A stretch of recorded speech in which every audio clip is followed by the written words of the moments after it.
Hello दोस्तों, स्वागत है आपका हमारे अगले वीडियो में। अब हम लोग समझते हैं कंट्रोल फ्लो स्टेटमेंट्स के बारे में। अब आप कंफ्यूज हो रहे होंगे कंट्रोल फ्लो स्टेटमेंट्स आखिर क्या होते हैं। तो मान लिए कि ये बॉक्स हमारा ब्लॉक ऑफ कोड है और अभी तक आप अंडरस्टैंड करते हुए आए हो। तो जनरली हमारा ब्लॉक ऑफ कोड का जो एग्जीक्यूशन होता है वो टॉप टू डाउन होता है। जो आपने ऊपर लिखा है वो पहले एग्जीक्यूट होने वाला है, जो आपने नीचे लिखा वो बाद में एग्जीक्यूट होने वाला है। और इसी ब्लॉक के अंदर एक सर्टेन ब्लॉक ऑफ कोड है और वो हम लोग जब भी चलाना चाहते हैं जब कोई कंडीशन मीट हो। जैसे कि यहाँ पर समझ लो आप कि एक हमारा वेरिएबल है एक्स। अब हम लोग वो जो अंदर वाला ब्लॉक है वो हम लोग तभी चलाना चाहते हैं जब एक्स इज इक्वल टू 8 हो।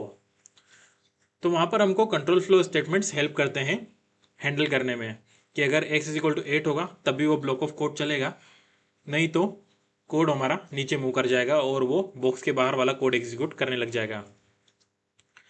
कभी कभी ऐसी भी रिक्वायरमेंट होती है हमारी कि वो ब्लॉक ऑफ कोड को जब तक चलाओ जब तक एक्स 8 से बड़ा ना हो जाए। मतलब एक्स अभी फिलहाल 5 है तो उसको जब तक चलाते रहो तब तक एक्स 8 के बराबर ना हो जाए। तो पहली बार वो एक्स 5 के लिए चलेगा, एक्स 6 के लिए चलेगा, एक्स 7 के लिए चलेगा, एक्स 8 के लिए भी चलेगा और फिर वो बाहर हो जाएगा।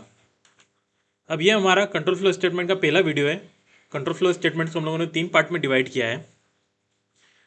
इस वाले पार्ट में हम लोग अंडरस्टैंड करेंगे सबसे पहले इफ़ के बारे में, देन हम लोग जानेंगे एल्स कब यूज़ होता है, एल्स इफ का क्या यूजेज होता है, कब उसको यूज़ किया जाता है एल्स इफ को भी, और लास्ट में हम लोग वीडियो को खत्म करेंगे टर्नरी ऑपरेटर को अंडरस्टैंड करके।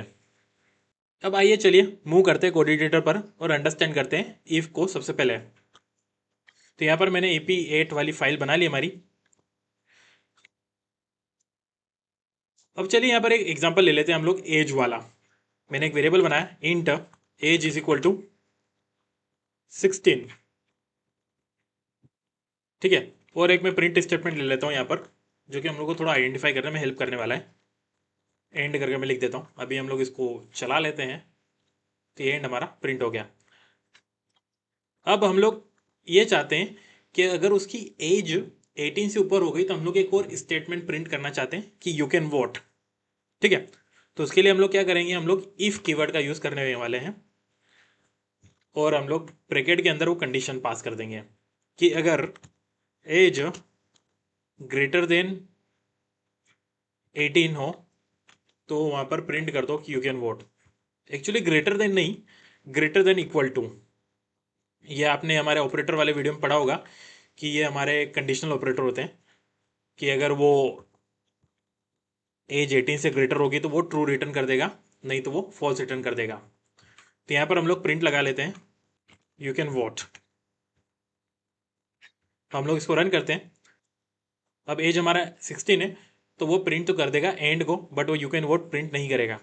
तो हम लोग अगर एज को 18 कर दें तो अब हाँ वो प्रिंट करेगा यू कैन वोट। तो यहाँ पर जो भी आप पास कर रहे हो वो बेसिकली एक बुलियन आउटपुट होना चाहिए उस एक्सप्रेशन का। जैसे यहाँ पर हम लोगों ने एक्सप्रेशन पास करी, इसका आउटपुट बुलियन है। तो इफ के अंदर जो बुलियन आ रहा है उसकी वैल्यू अगर ट्रू होती है तो वो ब्लॉक के अंदर चले जाता है, नहीं तो वो इफ से बाहर हो जाता है। जैसे हम लोग अभी यहाँ पर एक ट्राई कर लेते हैं कि मैं यहाँ पर कुछ भी कंडीशन नहीं देता हूँ, मैं सिर्फ यहाँ पर एक ट्रू लिटरल दे देता हूँ। तो अब चलाते हैं, तब कुछ भी हो ये हमेशा चलेगा क्योंकि ट्रू तो हमेशा ट्रू ही होता है हमारा। तो ये हमेशा चलता रहेगा, कोई भी फर्क नहीं पड़ेगा। और जैसे ही मैं यहाँ पर फॉल्स कर देता हूँ ये कभी नहीं चलेगा। तो यही इफ का फंडा होता है कि जो एक्सप्रेशन आप दे रहे हो उसके अंदर अगर वो उसका आउटपुट ट्रू है तो वो इफ वाला ब्लॉक के अंदर कोड हमारा चले जाएगा। अगर उस एक्सप्रेशन का आउटपुट ट्रू नहीं है, फॉल्स है, तो वो इफ के बाहर हो जाएगा। अब चलिए मैं एक और चीज़ चाहता हूँ कि हाँ एज अगर 18 के इक्वल हो या उससे बड़ी हो तो यू कैन वोट प्रिंट हो जाए। वो तो हमारा अभी भी हो रहा है। बट अगर एज 18 से लेस है तो मैं चाहता हूँ कि यू कैनॉट वोट प्रिंट हो। तो उसके लिए हम लोग कैसे करेंगे, तो यहाँ पर हमारा काम में आता है एल्स ब्लॉक। तो जैसे मैंने इफ लिखा यहाँ पर मैं एल्स लिख सकता हूँ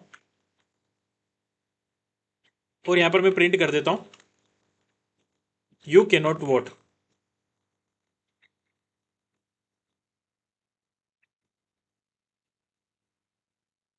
इसको रन करते हैं। फिर यहाँ पर लिखो अभी तो 18 है तो वो यू कैन वोट आ गया। अब मैं 17 कर देता हूँ तो यू कैन नॉट वोट आएगा, आ गया हमारा। अब सिर्फ आप ये सिंगल लाइन ऑफ प्रिंट ही नहीं कर सकते, इसके अंदर आप चाहे जितना कोड लिखना चाहो वो कर सकते हो। जैसे मैं यहाँ पर int y is equal to कर देता हूँ मैं 0, और कुछ भी मैं एक्स वाई जेड ऑपरेशन वगैरह कर सकता हूँ इसके अंदर, कोई मुझे रोक नहीं रहा, चाहे जितना बड़ा ये ब्लॉक हो सकता है। अब एक और चीज़ आपको ध्यान रखने की ज़रूरत है कि अगर मेरा इफ़ के अंदर केवल एक लाइन का ही स्टेटमेंट है तो मैं एक्चुअली ये ब्रैकेट्स को ओमिट कर सकता हूँ, मुझे ब्रैकेट्स देने की ज़रूरत ही नहीं है और हमारा कोड भी फर्स्ट क्लास चल जाएगा। वैसे ही एल्स में भी हम लोग इनको ओमिट कर सकते हैं।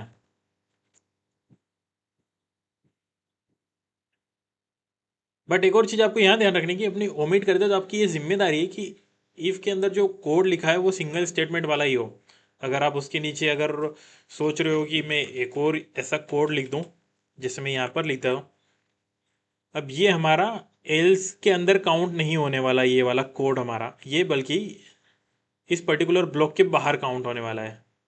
यहाँ पर मैं चलो प्रिंट चेंज कर देता हूँ, आउट कर देता हूँ। अब जैसे हमारा कंडीशन क्या है 18 है तो ये ट्रू होने वाला है और वो एल्स के अंदर नहीं जाएगा, बट हमारा आउट फिर भी प्रिंट होगा। देखिए आउट प्रिंट हो गया। अब आप एक और कुछ चीज़ सोच रहे होंगे, चलो मान लो मैं यहाँ पर अगर ऐसा कर दूँ तो यहाँ पर कंपाइलर तो हमको वार्निंग नहीं देता है, बट आप जब चलाओगे तब आपको एरर आ जाएगा। क्या एरर आ रहा? वो बोल रहा है कि यार ये एल्स के पहले वो कुछ एक्सपेक्ट कर रहा है बट उसको मिला नहीं है। अब वो एल्स के पहले क्या एक्सपेक्ट कर रहा है? इफ़ एक्सपेक्ट कर रहा है। ये आपको ध्यान रखना ज़रूरी है कि एल्स बिना इफ़ के चलने वाला नहीं है। अब जैसे आपने इफ़ तो लिखा है यहाँ पर, बट आपका ये एक बीच में एक स्टेटमेंट आ गया जिसके कारण वो एल्स अपने इफ़ को ढूंढ नहीं पा रहा है। तो आप बीच में ऐसा कुछ स्टेटमेंट घुसा नहीं सकते हो अगर आपको एल्स चाहिए तो। अब चलिए एल्स इफ़ को समझते हैं, तो उसके लिए हम लोग थोड़ा सिनेरियो चेंज करते हैं। हम लोग क्या कर सकते हैं कि हाँ यहाँ पर चलो ठीक है ये age 18 greater than equal to age 18 है तो यू कैन वोट प्रिंट कर सकते हैं। और हम लोग एक और कंडीशन घुसा देते हैं कि अगर एज ग्रेटर देन 13 है तो यहाँ पर क्या प्रिंट करे वो, यू आर टीनेजर। ठीक है, और लास्ट में वो प्रिंट करे यू आर चाइल्ड। तो ये एलसीफ लिखने का तरीका होता है कि अगर आपको ऊपर वाली कंडीशन मीट नहीं करती है तब आपका एक और कंडीशन रन हो। जैसे हम लोगों ने यहाँ पर किया है कि अगर वो age greater than equal to 18 हो तब तो वो चले जाएगा, बट अगर वो ग्रेटर देन इक्वल टू 18 ना हो और वो ग्रेटर देन 13 हो तब वो इस कंडीशन के अंदर आ जाए। तो ये हमारा एलसीफ का सिनेरियो बन जाता है कि हाँ पहली कंडीशन मीट नहीं हुई बट हमको सेकंड कंडीशन भी डालनी है। तो हम लोग इसको रन करते हैं, तभी तो फिलहाल हो मेरा सेमीकोलन मिसिंग है, यू कैन वोट आ गया। अब अगर मैं इसको 17 कर देता हूँ तो यू आर टीनेजर करके प्रिंट आ जाएगा, यू आर टीनेजर। और जैसे ही मैं इसको 13 करता हूँ तभी 13 में कहाँ जाएगा, यू आर चाइल्ड पर जाएगा, क्योंकि हम लोगों ने यहाँ ग्रेटर देन डाला है, ग्रेटर देन इक्वल टू नहीं डाला है, यू आर चाइल्ड। तो ये हमारा एल्स इफ का कंडीशन बन जाता है। अब यहाँ पर मैं एल्स देना है या नहीं देना है वो मेरे ऊपर है। जैसे हम लोग इफ़ में एल्स देना ज़रूरी नहीं रहता है, वैसे ही एल्स इफ के बाद भी एल्स देना ज़रूरी नहीं होता है। तो यहाँ पर उसने कुछ नहीं प्रिंट किया, उसने सिर्फ एंड प्रिंट किया लास्ट वाला। अब आइए समझते हैं टर्नरी ऑपरेटर को। तो टर्नरी ऑपरेटर समझने से पहले चलो एक एग्जांपल सेट कर लेते हैं। पहले एक बुलियन वैल्यू ले लेता हूँ यहाँ पर कैन वोट, और जब age greater than equal to 18 होगी तब वो उसमें ट्रू असाइन हो जाएगा। जब वो एज और नहीं तो एल्स में उसमें फॉल्स असाइन हो जाएगा। और मैंने यहाँ पर एक और कंडीशन लगा दी कि अगर कैन वोट हो तभी ये चले। ये थोड़ा एग्जाम्पल थोड़ा इतना बेटर नहीं है बट हाँ आप समझ जाओगे फिलहाल के लिए। तब यहाँ पर क्या हो गया कि ये एक पर्टिकुलर वैल्यू को डिफाइन करने के लिए हम लोगों ने बहुत बड़ा कोड लिखा है। यहाँ पर हमारे काम में आते हैं टर्नरी ऑपरेटर। कैसे टर्नरी ऑपरेटर काम आएगा, लिखने का तरीका क्या होता है पहले तो कि अगर age greater than equal to 18 है, अगर है क्वेश्चन मार्क मतलब कि हाँ है, क्वेश्चन मार्क के बाद जो भी आने वाला वो उसको हाँ के अंदर लेने वाले कि हाँ है। तो यहाँ पर ट्रू दे दो, नहीं तो एल्स फॉल्स दे दो। और ये किसको दे दो? कैन वोट को। तो इसने क्या किया कि age 18 greater than equal to 18 होगी तो वो ये ट्रू वाली वैल्यू दे देगा इसको, नहीं तो वो फॉल्स वाली वैल्यू दे देगा इसको। अब यहाँ पर ये बहुत बड़ा लाइन ऑफ कोड हो रहा था, इसको इसने सिंप्लीफाई कर दिया एक सिंगल लाइन के अंदर। अब जैसे हमारा इफ़ भी क्या होता था, बुलियन वैल्यू को लेता था, वैसे ये भी यहाँ पर एक बुलियन वैल्यू को लेगा। आप ऐसा नहीं कर सकते हो कि एज दे दी और उस पर वो चल जाए। यहाँ पर ये देखो एरर आ गया, इसने एरर में क्या बोला, a value of int type can't be assign two variable type of bull. तो यहाँ पर वो बुलियन एक्सपेक्ट कर रहा है। अब ये बहुत सारी जगह यूज़ होता है, हालांकि हर एक जगह यूज़ नहीं होता जहाँ पर इफ एल्स फिट बैठता है, क्योंकि यहाँ पर आप क्या है सिंगल लाइन ऑफ स्टेटमेंट लिख सकते हो, और इफ के अंदर आप मल्टीपल लाइन ऑफ स्टेटमेंट लिख सकते हो ब्लॉक के अंदर। अब जैसे हमारा इफ एल्स बहुत नेस्टेड हो जाता था, वैसे हम लोग इसको भी नेस्टेड कर सकते हैं। जैसे कि मान लो यहाँ पर आ गया, अब अगेन मैं यहाँ पर भी एक और कंडीशन घुसा देता हूँ कि अगर चलो age greater than equal to है तो ट्रू हो जाए, अगर age greater than equal to 13 है तो कुछ और हो जा, नहीं तो कुछ और हो जा। तो पहली बात तो वो इसमें जाएगा, अगर उसको ट्रू मिले तो यहाँ से वो ट्रू रिटर्न कर देगा, नहीं तो वो एल्स में आया है, ये हमारा एल्स के लिए सिंबल कर रहा है यहाँ पर, फिर उससे वो एक और कंडीशन के अंदर चले गया। तो ऐसे हम लोग इसको भी नेस्टेड कर सकते हैं। अब एक और चीज़ आपको यहाँ पर ध्यान रखने की ज़रूरत है कि ये जो है कॉलन, यहाँ पर ये मस्ट रिक्वायर्ड है। अगर मैं इसको यहाँ से हटा दूँ तो यहाँ पर ये मुझे एरर देने लग गया है। क्या एरर दे रहा है? Expected to find colon. तो यहाँ पर ये कॉलन रिक्वायर्ड है, क्वेश्चन मार्क के बाद यहाँ पर कॉलन होना ज़रूरी है। इफ़ में आप केवल इफ़ लिख करके छोड़ सकते हो, बट यहाँ पर दोनों इसका इफ़ वाला पार्ट और एल्स वाला पार्ट दोनों ज़रूरी है, क्योंकि ये एज अ एक्सप्रेशन बिहेव करता है पूरा, इससे इसको कुछ ना कुछ रिजल्ट देना ही है हमेशा। तो बस यही है हमारे कंडीशनल फ्लो के पार्ट 1 वीडियो में। अगले वीडियो में हम लोग समझेंगे लूप्स के बारे में। सिंपल कोड आपको डिस्क्रिप्शन में मिल जाएगा।